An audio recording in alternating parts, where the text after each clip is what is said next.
Hello everyone, I am Casey the Gamer, and it is time for another game review.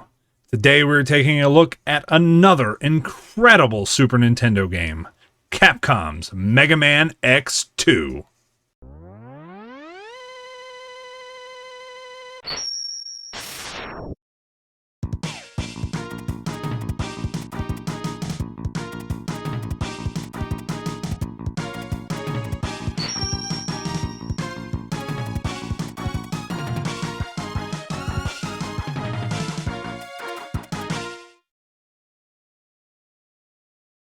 Mega Man X2 was released on December 16th, 1994 in Japan, and the following January in North America.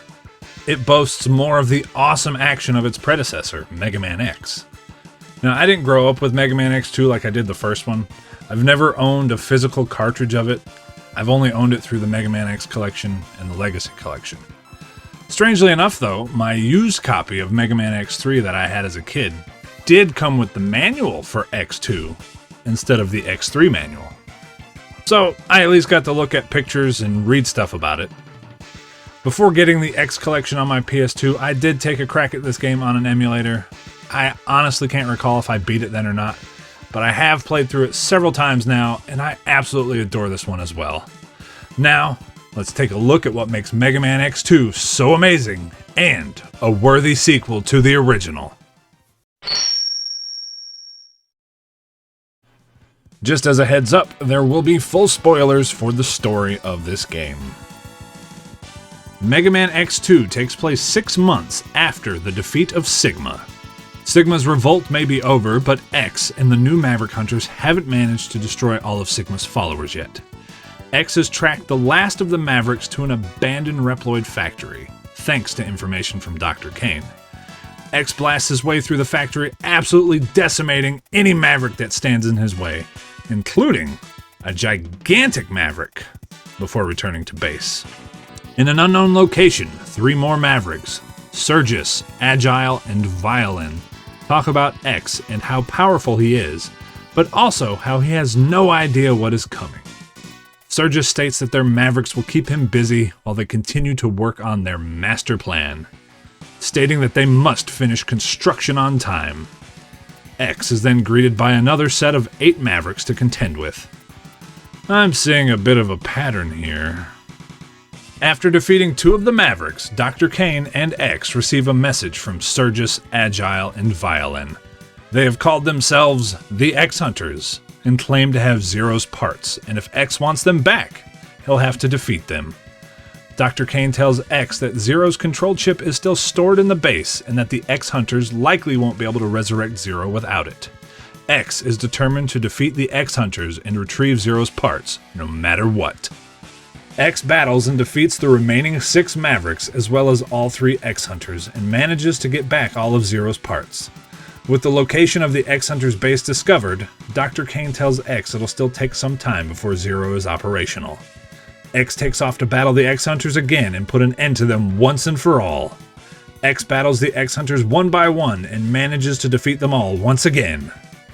With all the X-Hunters permanently out of commission, X discovers that the 8 Mavericks he fought earlier had been rebuilt. Another pattern. X battles them and destroys them once and for all. As the area begins to explode, Sigma speaks with X. Sigma exclaims that he has some new toys for X to play with. X heads off to find Sigma and comes face to face with him before too long. Sigma appears with Zero. Zero now has black armor and apparently isn't too happy with X, according to Sigma. X prepares to fight Sigma when 2 Buster Blasts and a projectile from an energy sword burst into the room and destroy Zero.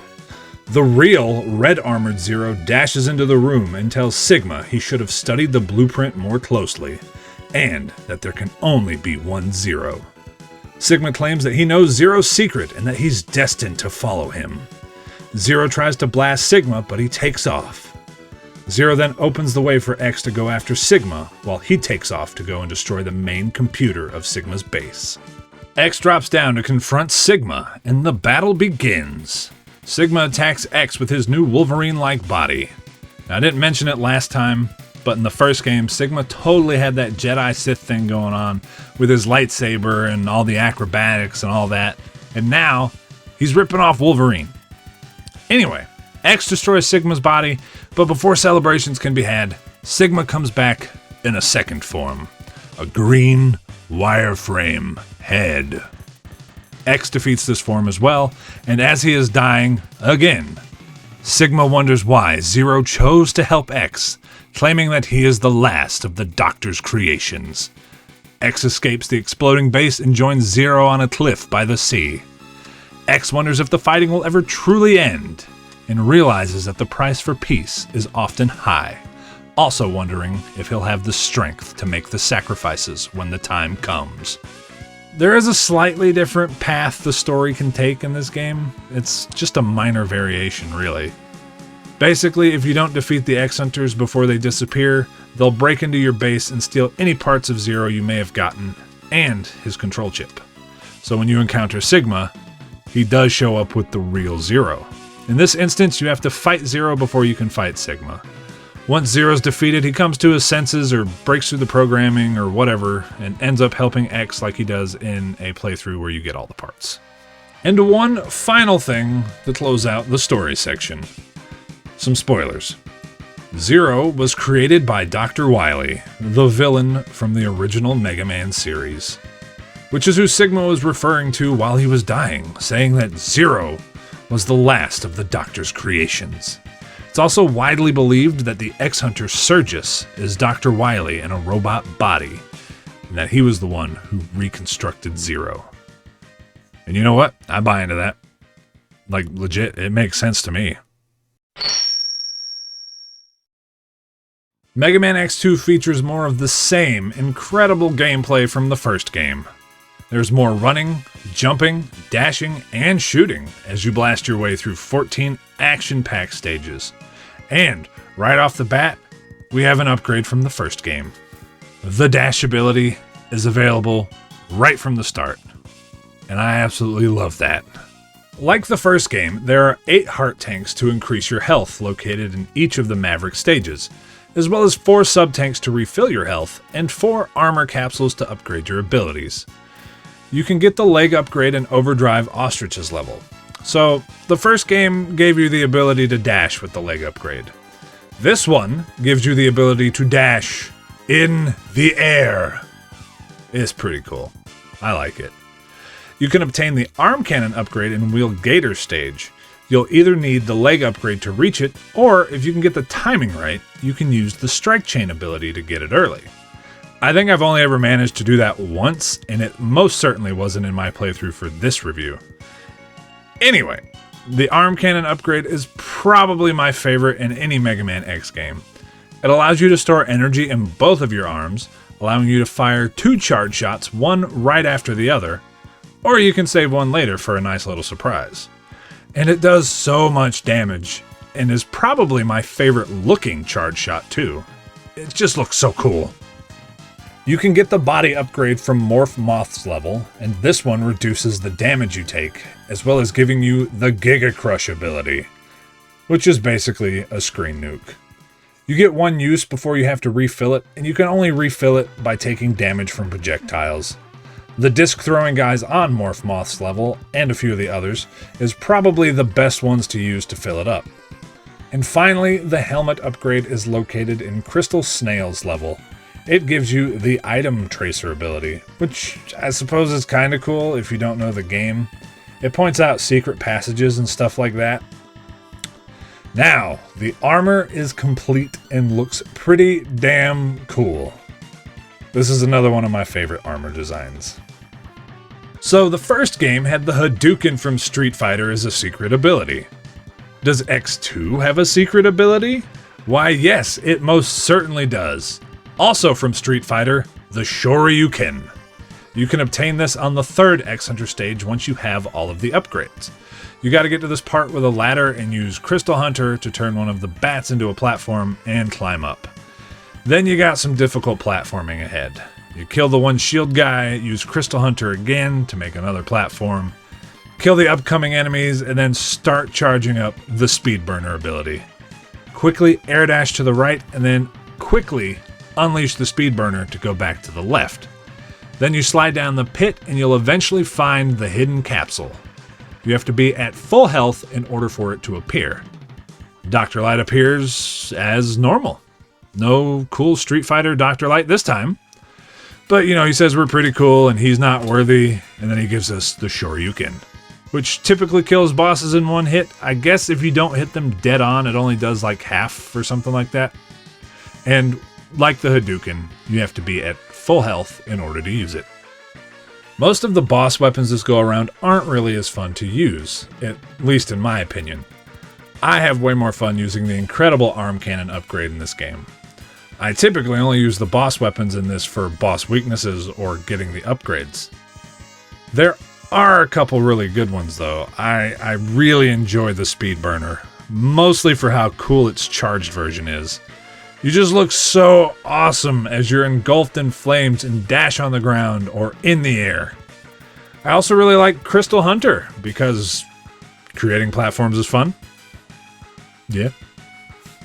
Silk Shot is useful in certain areas, like in Bubble Crab's level. You start charging it up in the correct area, and it'll draw in life energy repeatedly, which is great for filling up sub-tanks very quickly. There's also one for weapon energy in Crystal Snail's level, which isn't really that useful. I mean, sure, maybe if you go into Crystal Snail's level and use a butt ton of weapons, but other than that, not really. But Bubble Crab, go there. Energy. Do it. But yeah, there's some cool weapons, but most of them aren't as cool as the ones in the first game. I mostly use them in boss fights or for getting items. Now it's time to talk about the levels in the boss order and all that jazz. There are 14 levels in this game: the intro level, the 8 Maverick levels, the 3 X-Hunter levels, the boss rush level, and the final Sigma level. The intro level is a good one to familiarize yourself with the controls again. Dash and blast your way through the level and battle probably the easiest opening stage boss in the Mega Man X series. Seriously, easy peasy. I think he goes down in like 4 hits. As for the Maverick stages, I'm going to go over how I did them for this playthrough and then go over the typical weakness order afterwards. This go around, to make things easier on me, I set myself up to get some upgrades. I fought Wheel Gator first, and then I went over to Overdrive Ostrich to get the dash upgrade from his level. You need Wheel Gator's ability to get it. So yeah, killed Overdrive Ostrich, beat 2 Mavericks, and the X-Hunters show up and they're all like, "Hey X, we've got Zero's parts. Come fight us." I just ignored them. And then I went back to Wheel Gator stage and used the air dash to get the arm cannon upgrade. Then I went to Wire Sponge's level and tracked down the X-Hunter there. It was Violin. I beat him and got one of Zero's parts. After that, the level proceeded like normal and I battled Wire Sponge. And I killed him with his weakness, Sonic Slicer. If you kill him with the uncharged version, he gets cut in half, which is pretty cool. After that, I made a quick stop to Morph Moth's level to grab the chest upgrade. Then I let myself die several times to go back to the stage select. And then I went after Magna Centipede. Mostly because the X-Hunter Agile was there, and he's typically the easiest one for me. So I beat Agile, and then I fought Magna Centipede without his weakness, which was new for me. I had no idea he could drain your abilities, making it harder for you to fight him. Either way, I ended up victorious. 2 Zero parts down, and 4 Mavericks defeated. Next up was Bubble Crab, because I've had his weakness for a while, and that's also where the final X-Hunter was hiding. In order to get into the X-Hunter room on this level, you need to destroy this giant robot fish before it gets too far. Best thing for that is the Giga Crush. Kills it immediately. Then I fought and defeated Surgis, and then I wiped the floor with Bubble Crab. All 0 parts obtained. Hell yeah. Then I went to fight Crystal Snail and Flame Stag, and I finished them both off in no time. Before going to the final Maverick, I went and snagged any upgrades I might have missed. And then I roasted Morph Moth with the speed burner. After that, we discover the location of the X-Hunters, and I blast through their stages, making short work of them. Mostly. Violin was easy because he is weak to bubbles. Surgis, on the other hand, he was a pain, because his boss room sucks. But I finally got him. And then, Agile got a Shoryuken to the face and died immediately. The boss rush was easy, and then we fought Sigma again, and we sent him packing. Bye-bye, dude. Again. So the typical boss order would probably be something like this. Wire Sponge, because he's easy to do with the basic buster. Then Wheel Gator, Bubble Crab, Flame Stag, Morph Moth, Magna Centipede, Crystal Snail, and finally Overdrive Ostrich. And then just for the record, the X-Hunter's weaknesses are as follows. Agile is weak to Magnet Mine, Violent is weak to Bubble Splash, and Surgus is weak to Sonic Slicer. The X-Hunters themselves make it hard to go in a typical boss order, unless you want to do a bunch of entering levels and exiting, since that'll make them change their position. Or if you just don't care about them, or don't care about getting Zero's parts, you can just ignore them. And the fight you have with Zero at the end if you don't get his parts is super fun. But you'll probably be going into the fight with Sigma with less sub-tanks. Thankfully, Sigma's easier in this game than in the first one. At least to me, he is. If you are going after the X-Hunters, just be careful. They only stick around for a limited time. So the more bosses you kill without killing them, they'll start leaving. And I believe if you beat a level that one was on without beating them, then that one is gone. And I could be wrong. But I think certain ones stick around longer than the others. In my review for the first game, I completely forgot to mention the ride armor, with the exception of Vials. On some levels, you can get into a ride armor of your own and use it to kick some extra butt. I absolutely adore the design of the one in this game. It just looks so cool with the spikes for the hands and all that. They also added the Ride Chaser in this game, which is like a futuristic motorcycle type of thing. It's featured in Overdrive Ostrich's level and is a pretty fun addition. So yeah, that's the gameplay. Same great formula as the first one. It's still just as fun dashing and blasting through the levels, taking out all the enemies in your way, but this time with some new toys. Mega Man X2 once again features incredible 16-bit pixel art graphics. They are gorgeous. The characters and backgrounds all look amazing. I really love Zero's and Sigma's upgraded designs as well. They just look so cool. Mega Man X2 also features an in-cartridge enhancement by Capcom called the CX4 chip. It allowed for some 3D graphical effects like rotation, enlarging, and shrinking of wireframe objects. They definitely put that to use with some of the mini-bosses and Second Form Sigma in this game. There's not really anything new to say about the sound effects for this game, because they reuse a lot of sounds from the previous game, which is fine by me. There's no need to replace what's already worked. The sound effects still hit just like they're supposed to, both new sounds and old sounds. The soundtrack is once again absolutely amazing. It's not quite as iconic to me as the first game's soundtrack, but it still rocks my socks off, and every song is perfect for kicking some Maverick butt. Some of my favorites are the intro stage, the new password screen music, Zero's new theme, Flame Stag's theme, Bubble Crab's theme, and the theme for X-Hunter Stage 1.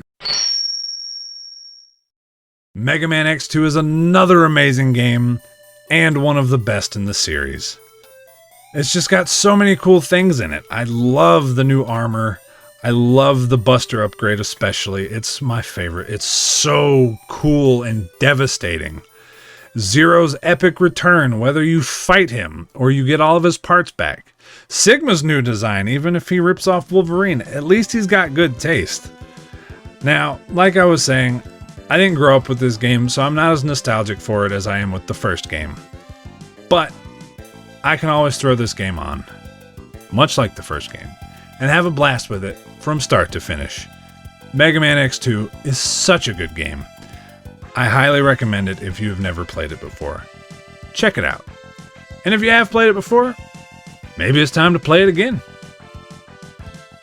Thank you all so much for watching. I greatly appreciate it. Go ahead and like, comment, subscribe, and all that good stuff.